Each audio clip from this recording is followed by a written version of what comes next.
रविन्द्र मिश्र नेतृत्वको विवेकशील साझा पार्टी विभाजनको संघारमा मिश्रले एकपक्षीय रूपमा केन्द्रीय कमिटी बैठक बोलाएको प्रति संयोजक मिलन पाण्डेको आपत्ति। 3 सातादेखि काठमाडौँको फोहोर नउठाएको भन्दै युथ काङ्ग्रेसले महानगरको गेटैमा फाल्यो फोहोर, महानगरपालिकाका मेयरले गुहारे प्रधानमन्त्री। माधव नेपाल नेतृत्वको एकीकृत समाजवादीका नेता प्रदीप नेपालले गरे पार्टी परित्यागको घोषणा, माधव नेपाल धोकेबाज भएको आरोप। नायक निखिल उप्रेती सहितलाई लिएर वरिष्ठ पत्रकार देवप्रकाश त्रिपाठीले गरे नयाँ पार्टीको घोषणा, हिन्दू राष्ट्र र राज संस्था फर्काएरै छोड्ने दावी। र सभामुख अग्नि सापकोटा गुरिल्ला शैलीमा अघि बढेको एमाले नेता महेश बस्नेतको आरोप, माधव नेपाल सहितको गठबन्धन सरकारलाई सुरुवातमै कुपोषणले भेटेको भनाई। विवेकशील साझा पार्टीमा विभाजनको खतरा बढेको छ। पार्टीका अध्यक्ष रविन्द्र मिश्रले एकपक्षीय रूपमा केन्द्रीय कमिटीको बैठक बोलाएपछि पार्टी विभाजनको खतरा बढेको हो। अध्यक्ष मिश्रले केन्द्रीय कमिटी बैठक बोलाएपछि त्यस पार्टीका संयोजक मिलन पाण्डेले आपत्ति जनाएका छन् भने सो बैठकमा पाण्डे पक्षधर केन्द्रीय सदस्यहरू नजाने बुझिएको छ। रविन्द्र मिश्रले संघीयता र धर्मनिरपेक्षताका सवालमा जनमत संग्रहको लाइन लिएपछि विवेकशील साझामा विवाद देखिँदै आएको छ भने पूर्व विवेकशील पक्षधर नेता अलग्गै दस्तावेज सार्वजनिक समेत गरिसकेका छन्। काठमाडौँ उपत्यकाको फोहोर नउठाइएको भन्दै युथ काङ्ग्रेस नेपालले काठमाडौँ महानगरपालिका कार्यालयको गेटैमा फोहोर थुपारेर विरोध जनाएको छ। सोमबार दिउँसो युथ काङ्ग्रेसका कार्यकर्ताहरू नगरका विभिन्न स्थानबाट फोहोर जम्मा गरी महानगरपालिका कार्यालयको गेटमा पुगेका थिए। विभिन्न स्थानबाट जम्मा गरेको फोहोर महानगरपालिका कार्यालयको गेटमा फाल्दै उनीहरूले केही बेर नाराबाजी समेत गरेका थिए। महानगरपालिकालाई फोहोर उठाउन दबाब दिने उद्देश्यले कार्यालयको गेटमै फोहोर फालिएको उनीहरूको भनाइरहेको छ।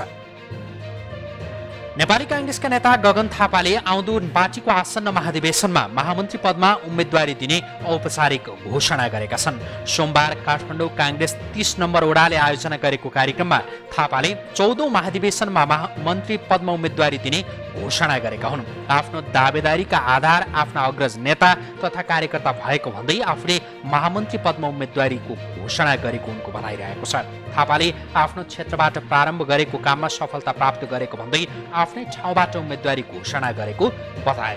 थापाले पार्टीभित्रको प्रतिस्पर्धामा सहयोग गर्न आग्रह गर्दै आफूले गर्न सक्ने काम गर्ने प्रतिबद्धता समेत जनाएका छन्। पार्टीभित्र यहाँ जुन खालको एउटा पोलिटिकल कल्चर यहाँको थुप्रै सिनियर कतिजना बितेर जानुभयो, हामीलाई सिकाउने अग्रजहरू, हामीलाई सदस्य आशीर्वाद शुभेच्छा दिनेहरू, यो धेरै कुराले मलाई सिकाएको मेरो आधार पनि यही हो। र आज 14औं हामी महाधिवेशनको प्रारम्भमा छौँ। मैले योभन्दा अघिल्लो अधिवेशनमा म पार्टीको महामन्त्री प्रतिस्पर्धा गरेँ। यो अधिवेशनको यस्तो औपचारिक कार्यक्रममा म अहिलेसम्म चाहिँ अनुमानहरू भए, मेरो मनमा पनि भएको कुराहरू भए र मेरो लागि योभन्दा पवित्र ठाउँ अर्को हुँदैन। त्यसले आज म मेरो वडा जसले मलाई राजनीति सिकायो, मलाई आधार दियो, मलाई एउटा ठुलो भरोसा दियो, सधैँभरि मलाई शुभेच्छा आशीर्वाद दिएको छ, मेरो वडाको अग्रज र मेरो साथीहरूको बिचमा म बडो गौरवको साथमा म मेरो 14औं अधिवेशनमा म नेपाली काङ्ग्रेसको महामन्त्रीको उम्मेदवारीको घोषणा गर्छु। नेकपा एमाले 14 सांसदलाई कारबाहीको सिफारिस गरेकोमा सभामुखले जालझेल गरेर कारबाही नगर्ने निर्णय गरेको नेकपा एमालेका नेता एवं सांसद महेश बस्नेतले आरोप लगाएका छन्। बस्नेतले नेपाली संसदको उपहास गर्दै सभामुख अग्नि सापकोटाले विगतको गुरिल्ला शैलीमा झैं छुट्टै सरकार र संसदको झल्को दिने गरी एमालेका 14 सांसदलाई कारबाही नगर्ने निर्णय गरेको आरोप लगाए। बस्नेतले वर्तमान सरकारलाई सुरुवातमै कुपोषण लागेको समेत आरोप लगाए।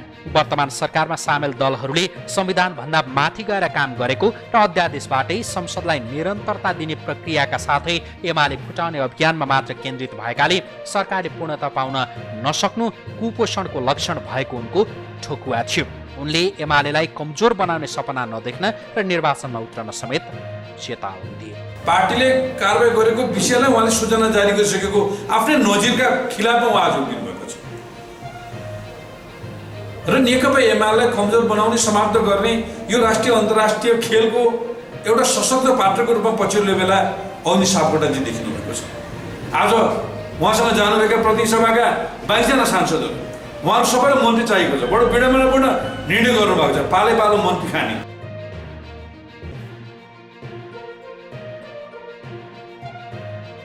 सत्ता गठबन्धन दलहरूले मन्त्री परिषद विस्तार छिटो गर्ने विषयमा छलफल गरेका छन्। प्रधानमन्त्री निवास बालुवाटारमा सोमबार बसेको गठबन्धनको बैठकमा मन्त्री परिषदलाई छिटोभन्दा छिटो टुङ्ग्याउनु पर्ने र सरकारका काम कारबाहीलाई प्रभावकारी बनाउनु पर्ने विषयमा छलफल भएको हो। बैठकमा नेताहरूले गठबन्धनभित्र विश्वासको वातावरण बनाउनु पर्ने र गठबन्धनलाई थप मजबुत बनाएर सरकार सञ्चालनका क्रममा साझा नीति तथा कार्यक्रम कार्यान्वयनमा जोड दिनुपर्ने धारणा राखेको बैठकमा सहभागी एक नेताले जानकारी दिए। यस्तै कोभिड-19 को व्यवस्थापनमा सरकारले थप प्रभावकारी काम गर्नुपर्ने सुझाव नेताहरूले दिएका छन्। नेपालमा पछिल्लो 24 घण्टामा थप 2295 जनामा कोरोना भाइरस संक्रमण देखिएको छ। स्वास्थ्य तथा जनसङ्ख्या मन्त्रालयले दिएको जानकारी अनुसार 11,892 PCR परीक्षणमा 1,902 जना र 4,341 एन्टिजेन परीक्षणमा 393 जना गरी 2,295 जनामा संक्रमण पुष्टि भएको हो। यस्तै पछिल्लो 24 घण्टामा कोरोना भाइरस संक्रमण मुक्त हुनेको संख्या 1,808 रहेको छ र मृत्यु हुनेको संख्या 16 पुगेको छ। पछिल्लो समय कर्णाली प्रदेशका बालबालिकामा कोरोनाको संक्रमण देखिन थालेको छ। कोरोनाको दोस्रो लहर सुरु भएता बालबालिका पनि संक्रमित देखिन थालेका हुन्। बालबालिकामा पहिलो लहरमा भन्दा दोस्रो लहरमा कोरोना संक्रमण बढी देखिएको छ। कर्णाली प्रदेशमा हालसम्म 20 वर्षभन्दा तलका 19% बालबालिकामा कोरोना संक्रमण देखिएको छ। यो संख्या पहिलो लहरको भन्दा धेरै भएको प्रदेश स्वास्थ्य सेवा निर्देशनालयले बताएको छ। काठमाडौँको टेको स्थित एक घरमा आगलागी हुँदा लाखौंको क्षति भएको छ। महानगरीय प्रहरी परिसर काठमाडौँ कार्यालय नजिकैको घरमा रहेको गोदाममा आगलागी भएको हो। बाल्ट्रा कम्पनीको घरायसी सामान राख्ने गोदाममा विद्युत सर्ट भएर आगलागी भएको अनुमान गरिएको छ। आगो निभाउन काठमाडौँ महानगर प्रहरी र नेपाली सेनाको दमकल बोलाइएको थियो। आगलागीबारे थप अनुसन्धान भइरहेको र क्षतिको पूर्ण विवरण आउन बाँकी रहेको प्रहरीले जनाएको छ।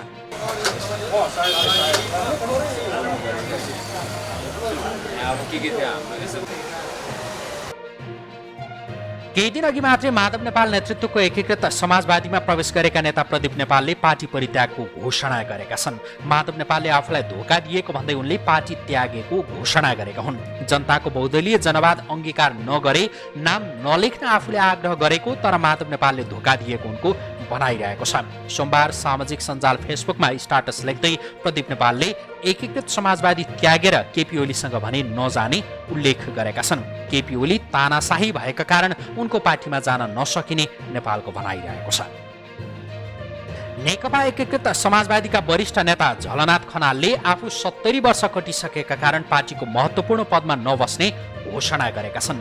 दिल्लीमा उपचार गरी सोमबार स्वदेश फर्किएका खनालले त्रिभुवन विमानस्थलमा पत्रकारहरूसँग कुरा गर्दै आफूलाई कुनै पनि पदप्रति लोभ नभएको बताए। पार्टी विभाजन आफूहरूको रहर नभई बाध्यता भएको बताउँदै नेता खनालले ओली दम्भी र अहंकारी भएको आरोप लगाए। तत्काल हेर्दा समाजवादी पार्टीमा थोरै नेताहरू रहे जस्तो देखिए पनि आफूहरूसँग हजारौं नेता तथा कार्यकर्ता रहेको उनको भनाइरहेको थियो। आफ्नो अहिलेको जीवन नाफाको जीवन भएको बताउँदै उनले पुरै समय अब देश र जनताका लागि समर्पित गर्ने घोषणा समेत गरे। राजसंस्था तथा हिन्दू राष्ट्र पुनर्स्थापनाको एजेन्डा सहित वरिष्ठ पत्रकार देवप्रकाश त्रिपाठीको नेतृत्वमा एकीकृत शक्ति नेपाल घोषणा गरिएको छ। सो पार्टीमा नायक निखिल उप्रेती, डाक्टर रामप्रसाद उप्रेती सहितका व्यक्तिहरू रहेका छन्। सोमबार काठमाडौँमा आयोजित एक कार्यक्रमका बीच त्रिपाठीले नयाँ पार्टीको घोषणा गरेका हुन्। राष्ट्रियता कमजोर हुँदै गएको, सार्वभौमिक सर्वोच्चता र राष्ट्रिय अखण्डताको रक्षा हुन नसकेको र नेपालीहरूको मौलिक धर्म, संस्कृति र परम्पराको संरक्षण हुन नसकेको भन्दै नयाँ शक्ति घोषणा गरिएको त्रिपाठीले जानकारी दिए। रविन्द्र मिश्र नेतृत्वको विवेकशील साझा पार्टी विभाजनको संघारमा मिश्रले एकपक्षीय रूपमा केन्द्रीय कमिटी बैठक बोलाएको प्रति संयोजक मिलन पाण्डेको आपत्ति।